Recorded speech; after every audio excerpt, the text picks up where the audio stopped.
Hi, I'm Laura with Heartdriven Tarot, and today we're going to look at the August 19, 2024 full moon in Aquarius. We're going to determine what energies and what advice Spirit gives us through 5 tarot cards about how to best navigate this time and take advantage of this time.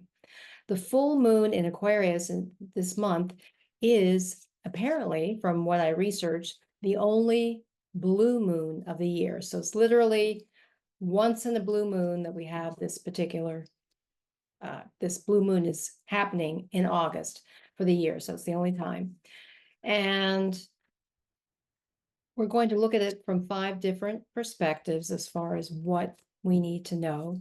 And one thing I recommend is that you actually take the time to go out once the full moon is out. If you can stay up that late, often I go to bed fairly early. I'm more likely to see it in the early morning. But take advantage of the next day or two when the full moon happens to really go out there and embrace it. Look at it, gaze upon it, and allow the energy to infuse you, to enter your heart, so that you can best take advantage of it. Okay, I'm going to lower the camera. I'm going to select 5 cards, and we shall see here what Spirit is advising us.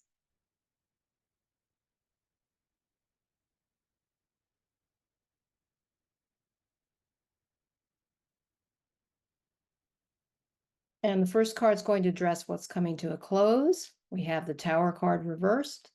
Second card, what we need to release? 2 of Cups. Third card, what we need to embrace. 3 of Cups reversed. That's quite interesting. And fourth card, what we need to start. 8 of Swords reversed. And then the final message from the universe, 6 of Wands. All right, well, let's see. First card, coming to a close, the Tower card reversed.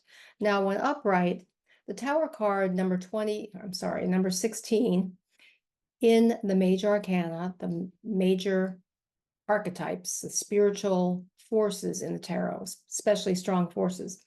When this card comes up, people balk at it. Of course, it doesn't look very promising when we see 2 people being catapulted out of a building that's struck by lightning, and they're just tossed out over the cliff, and it looks pretty dire.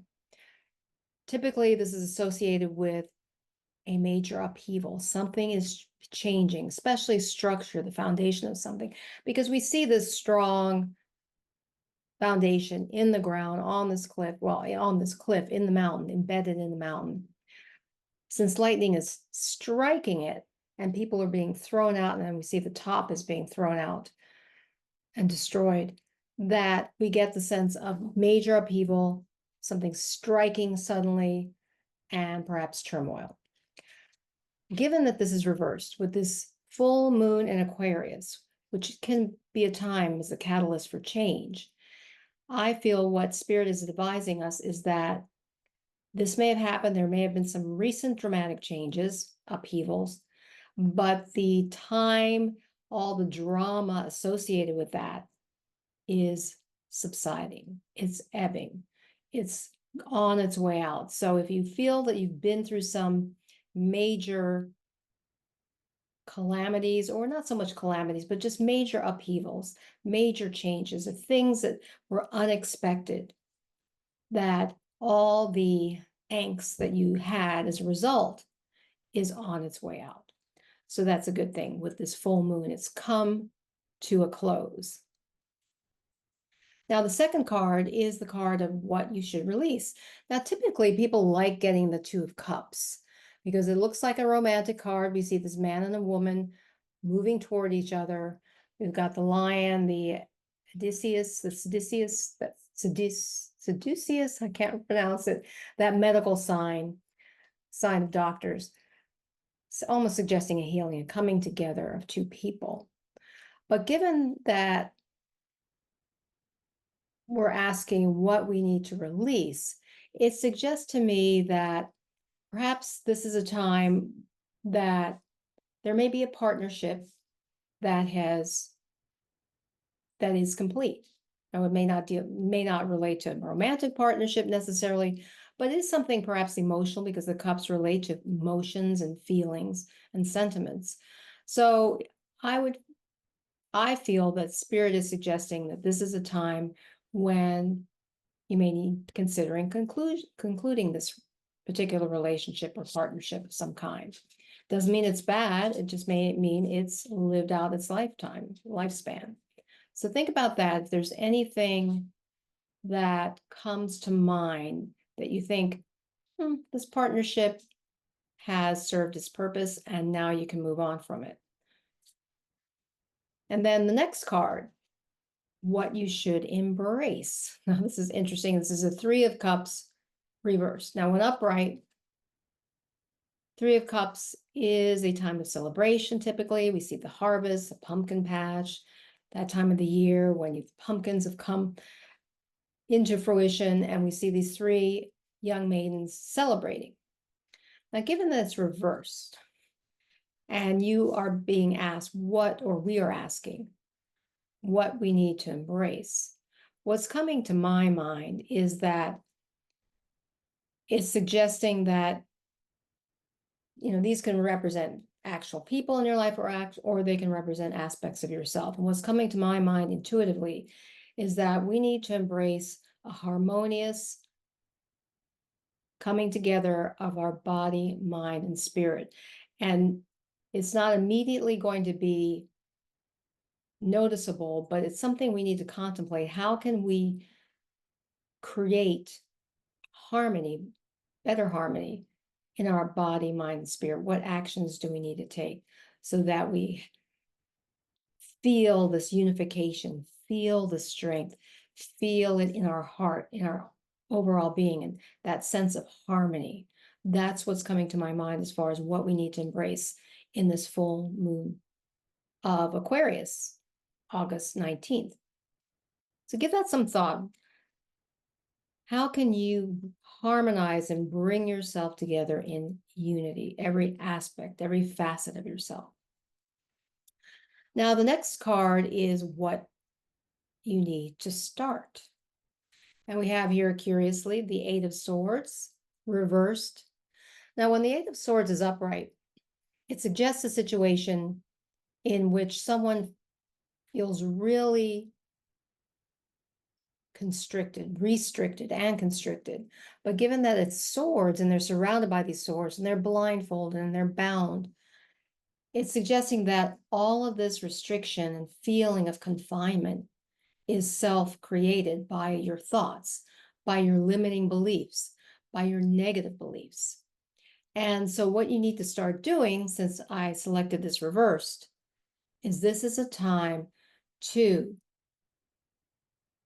actively think about what your limiting beliefs are, how they have restricted you, how they have confined you, and start making a concerted effort to shift those beliefs. Now, I'm not saying this is easy. I have wrestled with a number of limiting beliefs throughout my entire life, and it's not always easy. Even though we acknowledge that they're there, we know what they are, it's not always easy to let them go. But the full moon in Aquarius is an excellent time that we really focus on doing whatever we can to release these self-created restrictions that come basically from our mindset. Time to change your mind.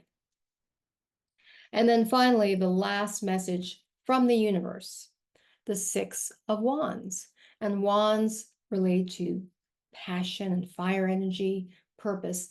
And what this is suggesting to me is that, and it's a celebration. We see this individual appears to be coming after a victory. He's celebrating a victory, probably a battle of some kind. He's won the battle.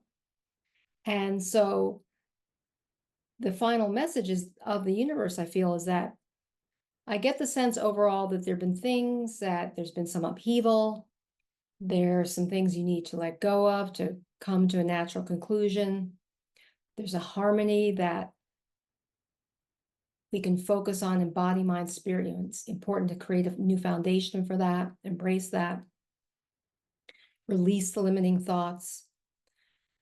And then as we do so, we are going to feel victorious.